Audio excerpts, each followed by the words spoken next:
Welcome to For the Love of Books, a podcast by CultureNL Libraries. Hi everyone, welcome back to the CultureNL Libraries podcast For the Love of Books. My name is Chris Wilson, the E-Services Librarian for CultureNL, and today's episode is going to be called Visions of Poetry. Thursday the 1st of October is National Poetry Day, and we thought we'd get in a little bit early with some build-up for it by inviting a poet, to come along to this episode and have a little interview with him. So we have managed to do that, and the poet that we have managed to get a hold of is Niall Campbell, who was a previous winner of the Edwin Morgan Poetry Award, and we are very, very glad to have him involved in the show. So without further ado, we'll go into the interview with him now. I hope you enjoy it.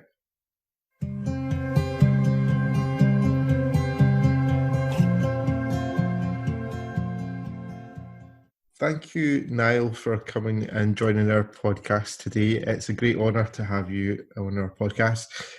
I'll give a little bit of background for our listeners to you, and you can throw in anything else that you want to put in, Niall, as well. So you're originally from South Uist in the Outer Hebrides, and you have been published in various articles and magazines and anthologies and things like that, such as Granta and also the Best Scottish Poems 2011. You've had 2 book-length collections published in the UK and 1 in America, is that right?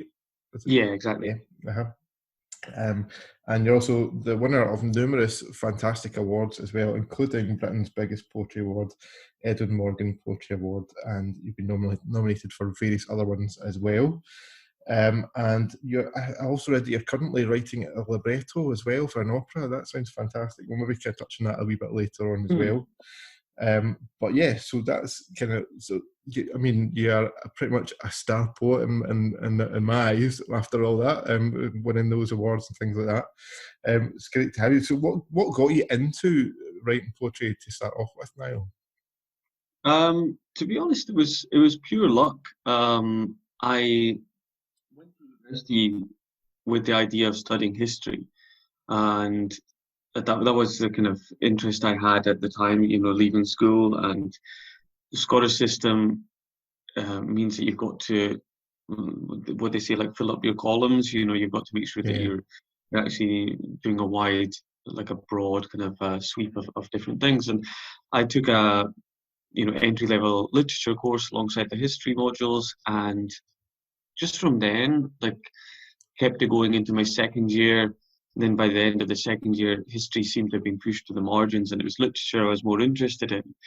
But that was reading. I mean, it was just reading things, be it poetry, plays, novels, and then just that act of being so engaged with what other people had said throughout time, you start to make little inroads and little footsteps into trying a little bit for yourself.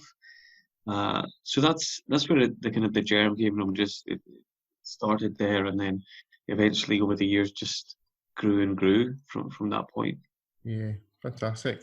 And obviously we've got a big day coming up in terms of poetry. National Poetry Day is coming up on the 1st of October. Is that a big day for you? And have you got any exciting plans happening for this year as well? Is it a big day? It's, to be honest, it's not something that I would do necessarily too much for. I view it as a day for reading and enjoying other people's work, as a celebration of the art form that I'm interested in. So there's nothing that I'm going to do necessarily. I might, it's a good day to be on social media because people are sharing a lot of different things, which tends to be quite interesting. So it's a good place to be introduced to new work, and I think that's one of the most important things about it. It's just about people might stumble across a poem in the way that I did, as an introduction to contemporary poetry, stumble across a poem that leads you to a certain poet, that leads you to poetry in general, and a broad readership. So yeah, I think it's more, I would just be keeping my eye out for what's going around on that day. Yeah, that's it. It's certainly a good tip because it's a big day on, as like say on social media. There's a big push for it on the day, and it is a good way of kind of easily discovering kind of new poetry, new poems, new poets, things like that you may not have came across before. So it's definitely a good tip there. So in terms of your own writing and things like that, you have, in the UK, you've had 2 book-length collections published, Moontide and Noctuary. And Moontide won some fantastic awards, as I mentioned. It did win the Edwin Morgan Poetry Award and also a Saltire First Book of the Year award as well. That must have been quite an exciting time for you whenever you were kind of getting all those awards and things. Yeah, the Saltire especially just because it was like open to all genres. There was fiction, non-fiction, different things like that. And for poetry to actually win, my poetry to win, it was just a shock and just quite nice to see poetry kind of punching up against the odds, against the other kind of more established, more kind of mainstream genres. So, no, Yeah. it was certainly an exciting time. I mean, that was actually, so the book came out in April 2014, and my son had actually been born in the month before, so March 2014. So it was just an absolutely wild time. Yeah, You're I can talking imagine. about different readings in different places. Very lucky to have these different award nights as well, and then you've got everything that you're trying to learn how to do and cope with as best you can. So it's just a bit of a bizarre like fever dream for about a couple of years at least. Yeah, it does. I mean, like I say, that does sound like a bit of a wild time. I know I'm quite a young father myself, so I know how difficult, or how not difficult, but how time consuming that can be, and obviously in terms kind of winning big national awards and things like that on top of that must have been quite an interesting time for you for sure, for definite. Both collections do feel quite very personal to you in terms of kind of life experiences or stories and things like that you maybe experienced throughout kind of your life and stuff like that. Is that something that's quite important to you when you come to writing your poetry, and is it quite a conscious decision to kind of have that kind of personal side to your poetry and things? Yeah, I mean, there's a quote that I generally like fixate on by Zadie Smith, which is saying that she writes to stop herself sleepwalking through her life. And it's just, I find that such a beautiful way of just saying, look, it's not necessarily that I consciously sit down and say, right, I'm going to write a poem about X or Y or Z, but it's to say that, these are the things that are, I'm dwelling over. What have I done, well, or where am I like falling short, or what things have kind of interest me, especially my time off with my son. And now afterwards, like, what's the kind of things that are going through my head most often? And then you sit down and you start to unpack them and unpack them. And that's why I like poetry. It's a way of just giving due attention to your own thoughts and your own life, like in little, especially again, to go back to being a parent, when time-wise, it's such a limited amount that you've got to actually have to yourself. You're talking about little snatches here and there, and to use that time, just say, right, I'm going to pack some ideas and pack some images that have been going through my head, and then you give it time, and it just unfolds into something else that you kind of want to share. Yeah.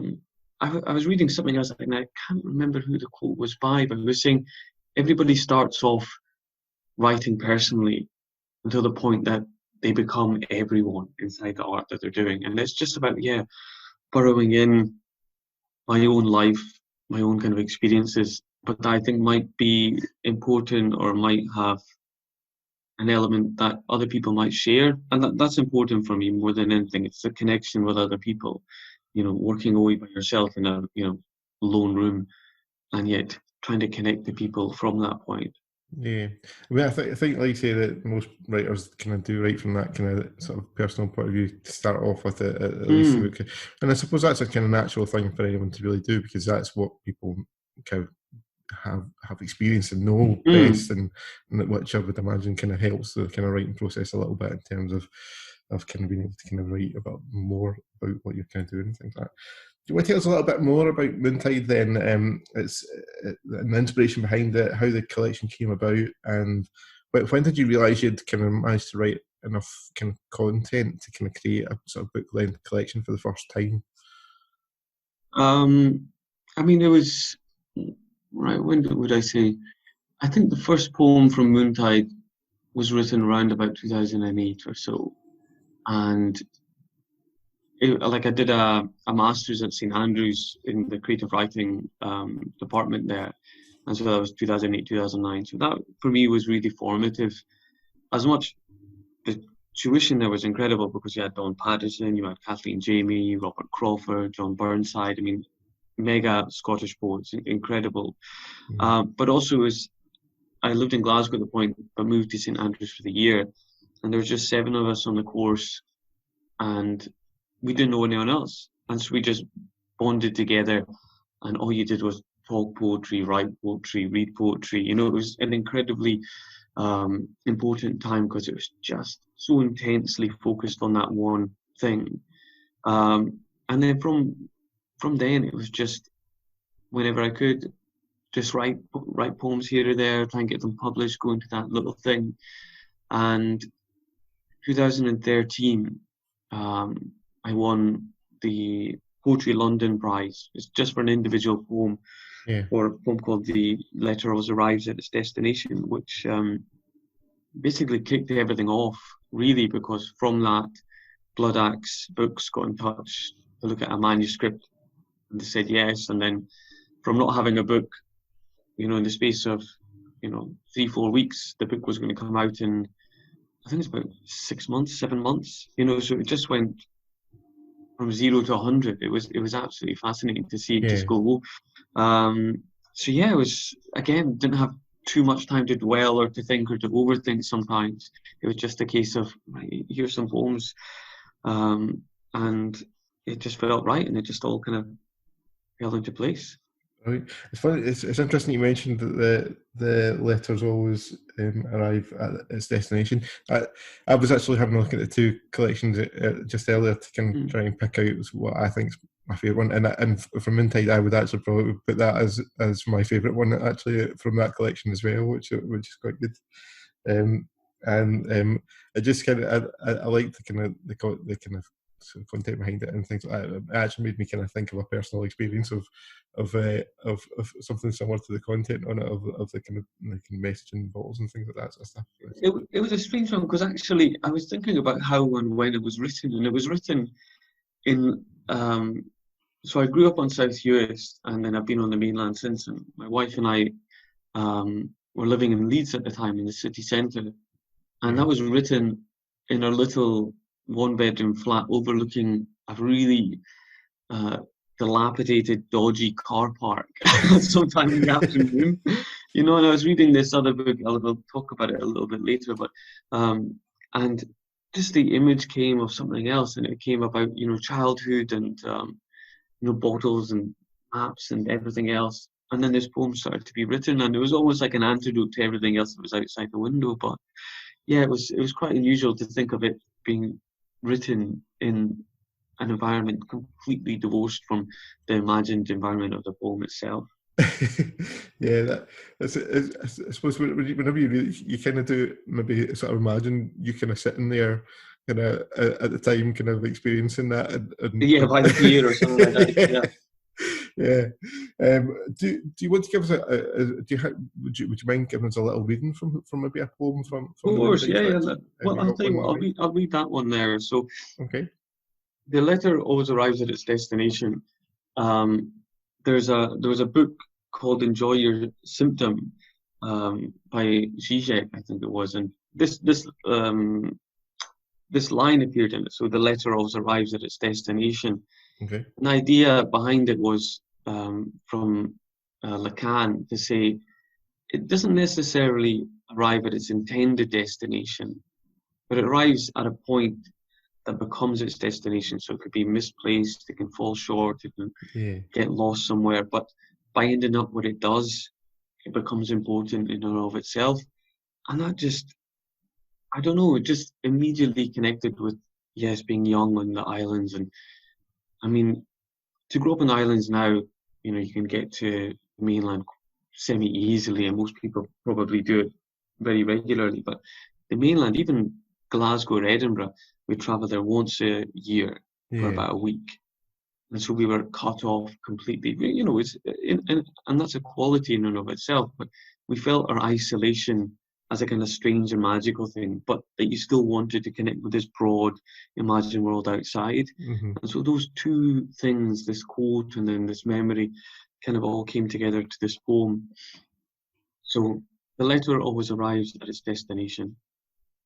Then I wrote often to the sea, to its sunk rope and its salt bed, to the large weed mass slipping the bay.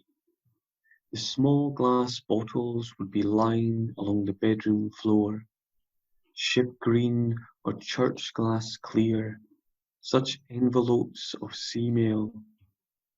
Only on the day of sending would a note be fed into each swollen, brittle hull. I had my phases. For so long it was maps, maps of wilderness, burrows and foxes' dens, maps where nothing was in its true position, my landscape looming from the surf. Later, I'd write my crush's names onto the paper as a small gift. Caps, then tested and wax sealed. None ever reached my dreamed America, its milk-white shore, as most would sink between the pier and the breakwater, and I would find that I had written about the grass, the drowned sand again, and to the sunken dark, and sent all the light I knew. Fantastic. I really love that poem. It's a fantastic one. Definitely stood out for me as one that definitely my favourite from that particular collection. It was fantastic. So thank you for doing that reading there. Yeah, no problem. But we have a wee kind of chat about your next one as well, Noctuary. So Yeah. it's inspired by, as you said earlier, by you being a young father and things like that. And as a young father myself, as I said earlier, I do find it quite amazing that you managed to be so creative under those circumstances, because it is a full-time job on its own, being a dad. Yeah. So how on earth did you manage to find time to kind of write a whole poetry collection at the same time and get it published as while being a young dad? How did that come about? Again, my life seems to be a story of luck, but it was extremely fortunate because Soren was born in the March, and I'd been working just like an odd job before that, and I was quite conscious I wanted to save up some money and just stop when he was born. And so I was off, my wife and I was just about out of money, and I was looking at what sort of work I'd be able to do that would allow me. My wife was going to return to work, so that would allow me as much time as possible with him. And that's when the Edwin Morgan Poetry Award happened. So I was like already scouting out jobs, and then the Edwin Morgan was like 20,000. And so I portioned it off to last about 2 years. Yeah. And so, what I would try and do, you just go through little phases. For a while, I was trying to write from about 10 p.m. to 1 a.m. It was kind of my time, have a little coffee, and then he'd be up for his night feed or whatever around about 1 or 2. So you'd do that, and then off to sleep, and then just, sleep through the day as little patterns go. But I collapsed it in public because it was just too much, you know what I mean? So I had the indignity of that. And it was just, to be honest, it was just working away. The collection itself is quite short. One of my main conversations with the editor when I did put it in was him just saying, "Do you not have anything else? Do you have any other poems?" And so I had to get another couple of poems in there. But it was difficult. But again, it was one of those things that, that attention to life, that focus on what you're doing, it made me want to write. And certain things did come up and appear, and it was really important. I felt, just lucky. It still is difficult. My son's now 6, and it's sometimes strange to read these poems again from him being so young, and remembering, all these things did happen. It seems again like some dream from far away, because these poems again were being written just around when Moontide had come out, so 2014, 2015, 2016, and he's 6 now.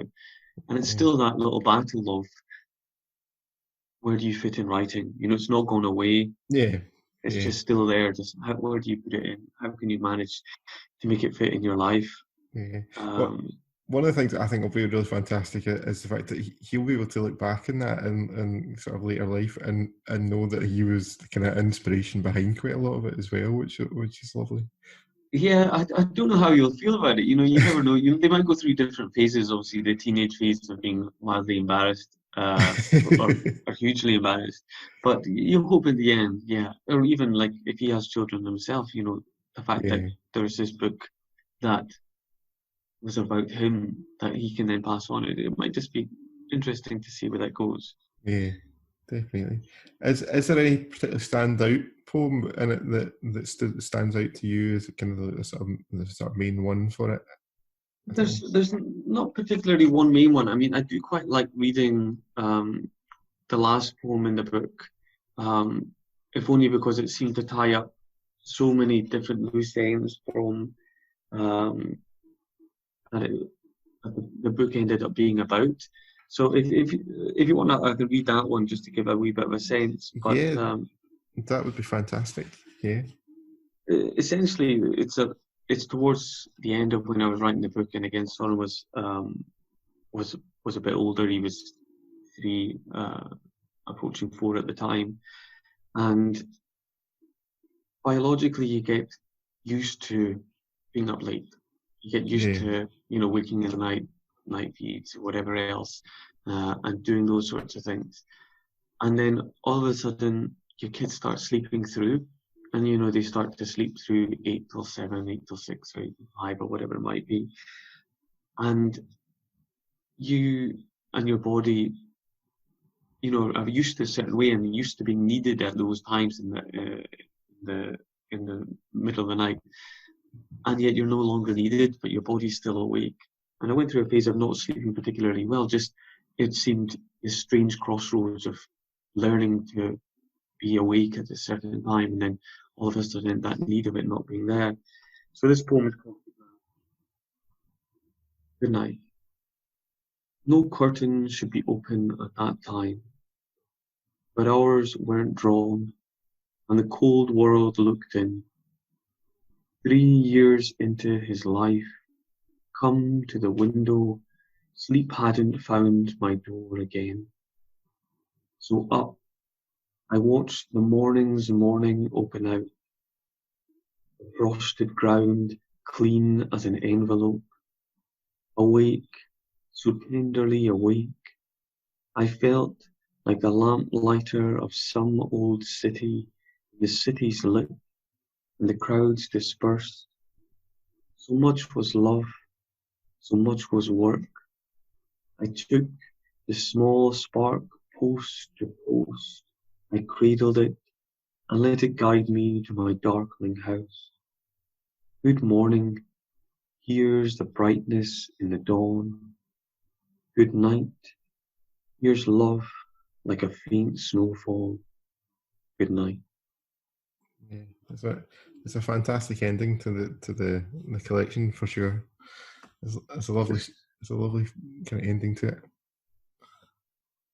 No, it was one of those.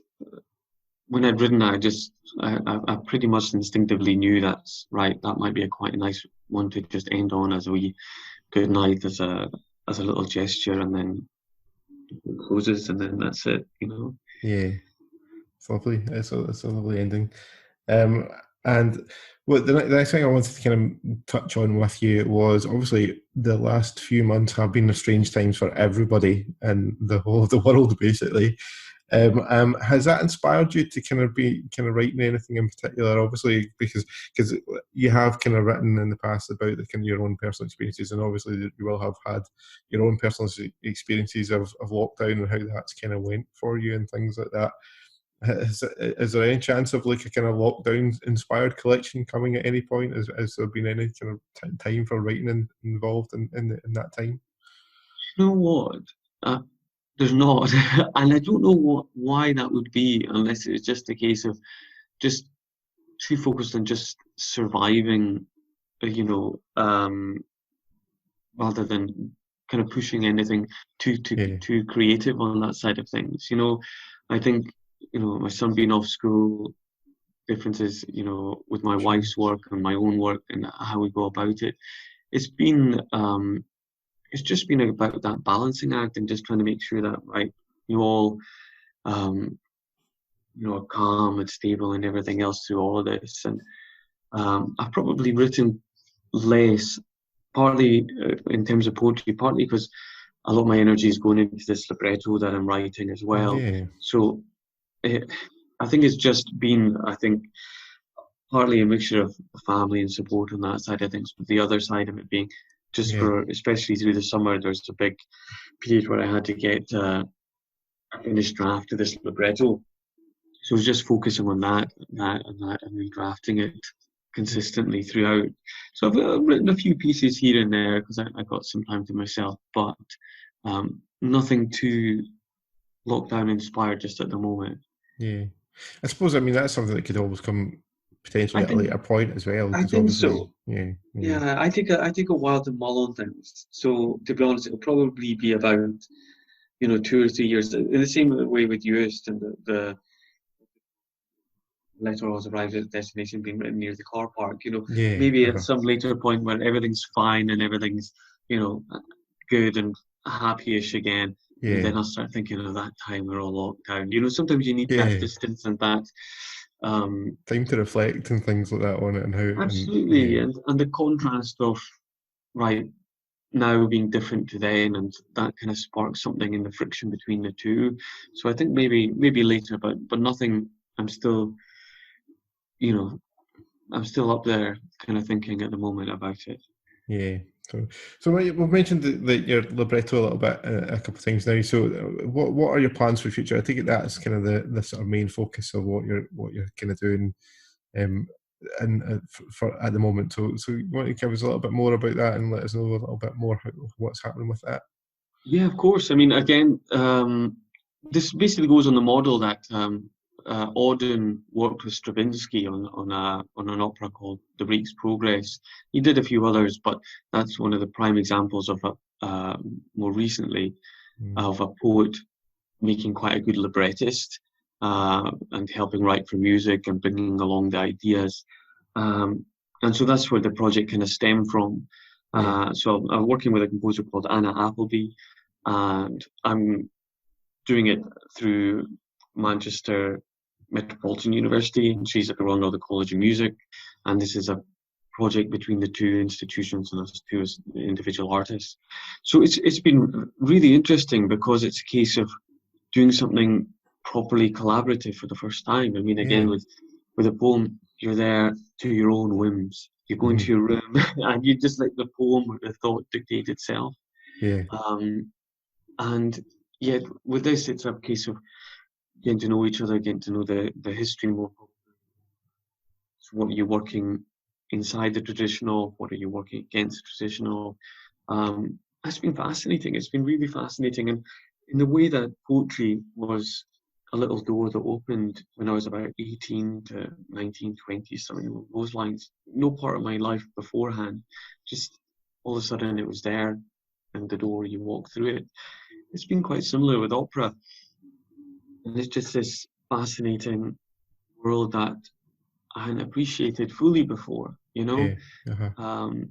no, it's been it's been fantastic. So I've finished the first draft, and right now it's a case of working down the second draft, because what tends to happen is the librettist, particularly the poet librettist, will write something far, far, far too long. We like our words, so you do as many words as you can and you get into the flow of things. But the point is that the music picks up so much, and so it doesn't need to be said, because the music is the other thing that's speaking at the same time as the words. So it's a case of just thinning down what's already been written to get something that, yes, the words will speak, the music will speak, and harmoniously they will bring the story to life together. So yeah, that's where I am at the moment. So yeah, I think the idea is maybe 2 more years for it to be ready, because again, the complication that we need to finish the libretto, and then it will go to the vocal score and the orchestra score as well. So a few more stages to go. Fantastic! It sounds fantastic, and really kind of quite a little bit different from what anyone kind of would sort of maybe expect as well. A little bit. It's kind of a nice, unusual project to kind of get involved Yeah, in. I didn't expect it before it happened, and it was just again all of a sudden it was there, and just go for it. Especially I like the fact that I would never have dreamt of doing anything like this when I was younger. Yeah. This completely different life that seems to have just unfolded. So yeah, absolutely went for it. Brilliant. Yeah. Well, all the luck with that and going forward, because it sounds like a fantastic project. Finally, I think what I thought we'd maybe touch on a little bit, finally, is for anyone out there who maybe doesn't know a lot about kind of poetry and things like that, are there any kind of young Scottish poets or even kind of poets in general that you would kind of highlight to people and kind of recommend? Like you were saying, that kind of poetry day is a nice day to try and kind of find these things. Yeah, of course. Who would you kind of point people in the direction of? What would be your kind of favourites? Your favourites? I mean, in terms of new, let's do the Scottish side of things first. I mean, Yeah. Edwin Morgan Poetry Award, they just had it's every 2 years, so there's 2014, Yeah. and 2016, 2018, 2020. And even just to look through their pamphlet, they do a pamphlet as part of the award, and it's incredible. I mean, it's just genuinely one of the reasons it took actually a little while for the award to get up and running after Edwin Morgan passed away, because his will dictated that the award, I think, be set in a particular way. And the idea that one person gets 20,000 and then there's 4 people who get 1,000 each, I think the organisers perhaps had hoped that there would be a way to make it a little bit even, like an Eric Gregory Award where everybody gets the same amount. And it's there to serve the same function, to support aspiring poets. Yeah. But he wanted it to be there to take some of the shine away from London. He wanted it to be particularly a huge amount, just so that by being a large amount, it gained focus to Scotland. Yeah. And I think it's succeeded hugely, just because it's opened up all these poets coming out that might or might not have applied for an Edwin Morgan. They think, well, I'll apply for Edwin Morgan. And some of the recent, Roseanne Watts, particularly excellent. I was reading in the pamphlet from this year, a guy called Colin Bramwell, who I thought brilliant poems. So yeah, it's certainly something to look at. I think if you go to the website, you'll see little bits about each shortlisted and each winner. More broadly, again, some lovely work. Zafar Keneal, who had a book out with Faber a couple of years ago now. Who else have I enjoyed recently? Rebecca Goss. There's been a number there. Vijin Ravindran, he's a stablemate of mine in Blood Axe, and he's again just a fantastic writer. I tend to prefer like more lyrical types. John Glenday, I mean, John Glenday is funny because he's a Scottish poet that is a little bit outside the mainstream a little bit. I mean, he published by Picador, but I think the way he goes about poetry is there on the poems on the page, and he tends to pull himself as a person a bit to the sidelines. But I just think, again, if there's poems and poets, he's up there. Don Patterson, and Kathleen Jamie. I mean, these people that were formative for me, still, I'll go there. Alice Oswald as well, if I'm to name one last one. Fantastic. Definitely a lot of great names there for people to have a look at if they get a chance to. And National Poetry Day would be the perfect day to for people to have a good look at that and have a good kind of search about and see what they can find. So hopefully we've inspired a few people to go and have a look about and find some new poets and new poems for them to kind of listen to. But that's all my questions that I have for you, Niall. So thank you very much for joining me on the podcast today. It's been great fun talking to you and great getting some insight behind the poems and also the readings, which are fantastic as well. So thank you very much for that. That's great. Oh, thank you very much. No, and thanks for inviting me to have a little chat about things. And yeah, thank you. Brilliant.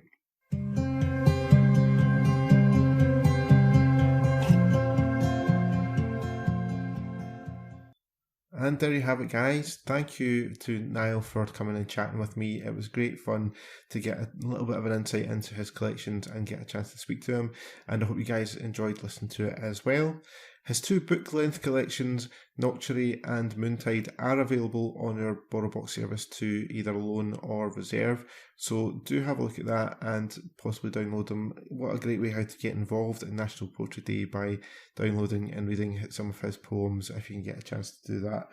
Do try and get involved in National Poetry Day online as well. It's a big thing on social media, and on Twitter the hashtag for the day is #National Poetry Day, and the official account for National Poetry Day is @PoetryDayUK. So do try and have a look at that and watch out for any content that's going about. You never know what you might discover. You might discover a new favourite poem, even a new favourite poet, and there's lots to get involved with. And so that's all for us just now, guys. Do remember you can leave your feedback about the podcast using our own hashtag FLB podcast, or by dropping us an email to librarypodcast@culturenl.co.uk. But watch out for more episodes coming soon, and we'll speak to you again soon, guys. So bye for now. Bye.